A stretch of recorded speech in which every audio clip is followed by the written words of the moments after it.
আসসালামু আলাইকুম। কেমন আছেন সবাই? আজকে কোনো রেগুলার ব্লগ না।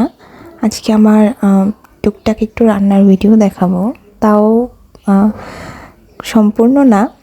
কারণ রান্না শুরু করার পরে আমার মনে হয়েছে একটু ভিডিও করি। আজকে রান্না করব হচ্ছে কোরমা, ডিমের কোরমা। তো এখানে আগেই আমি পেঁয়াজ ব্লেন্ড করে তারপর হচ্ছে তেলে দিয়ে ভেজে নিচ্ছিলাম। আর ওইখানে কিছু গোটা গরম মসলা দিয়েছি। এইভাবে কোরমা রান্নাটা আমি আমার খালামণির কাছ থেকে শিখেছি।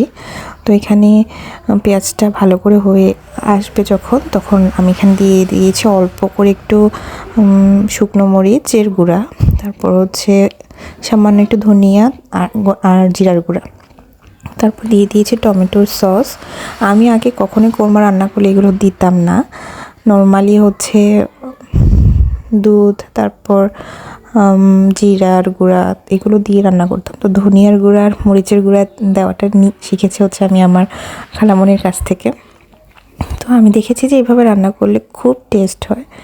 আর বিশেষ করে আমি কোরমা বা রোস্ট রান্না করতে গেলে হচ্ছে পেঁয়াজটা সবসময় ব্লেন্ড করে নিই।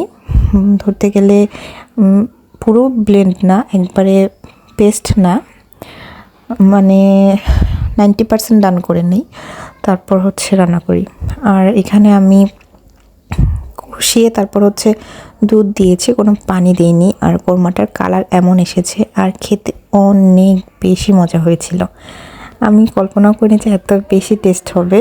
আমি কিন্তু কষানোর সময় দুধ দিয়েছি, পানি দিয়ে কষাইনি। আর এদিকে হচ্ছে আমার রেগুলার মুরগি আমি যেভাবে রান্না করি সেভাবে প্রথমে হচ্ছে পেঁয়াজ বেরেস্তা করে নিয়ে এলাম, কারণ পেঁয়াজ বেরেস্তা দিলে অনেক মজা হয়, মুরগির মাংসটার টেস্ট অন্যরকম আসে। আর গোটা গরম মশলা তো দিয়েছি। আর এখানে আমি কিন্তু পেঁয়াজ বেরেস্তার উপরে সরাসরি হচ্ছে মুরগিটা দিয়ে দেব, কারণ এভাবে ভেজে রান্না করলে কিন্তু যারা ফার্মের মুরগি খায় না তাদের কাছে অনেক ভালো লাগবে। যদিও আমি ফার্মের মুরগি খেয়ে অভ্যস্ত, কিন্তু এটা একটু অন্যভাবে ট্রাই করলাম আর কি। এরকম রেসিপি আমার চ্যানেলে আরও আছে, ভিন্ন ধরনের আর কি একটু। তো এখানে আমি পোলাও রান্না করে নিয়েছি রাইস কুকারে। আমি সবসময় রাইস কুকারে রান্না করতে কমফোর্ট ফিল করি, কারণ পাতিলে এখনও রান্না করা আমার ঠিক হয় না আর কি, এখন ওরকমভাবে পারফেক্ট হয় না, পারিও না। তবে ট্রাই করতে হবে আস্তে আস্তে, কারণ বেশি রান্না করলে তো আর রাইস কুকারে রান্না করা যায় না।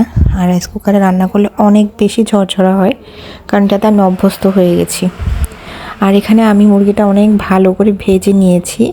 ভেজে নেওয়ার পর যখন কালার চেঞ্জ হয়ে আসবে তখন সব মশলা দিয়ে দেবো। আমি একটু টমেটো সস উপরে দিয়েছি, কারণ আমি টমেটো দিই অন্য সময়, টমেটো ব্লেন্ড করে দিয়ে দিই, কিন্তু আজকে আর টমেটো ছিল না, তাই টমেটো সস অল্প একটু দিয়েছি।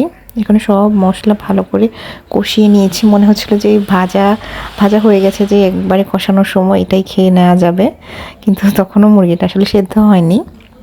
এরপর আমি একদম একটু পানি দিয়ে নিয়েছি, তো বেশিও না আবার একটু কমও না। আর এই তো আমার মুরগিটা কিন্তু অলরেডি হয়ে গেছে। আর আজকে আমার রান্না বান্নার ব্লগটা এতটুকুই ছিল। আল্লাহ হাফেজ।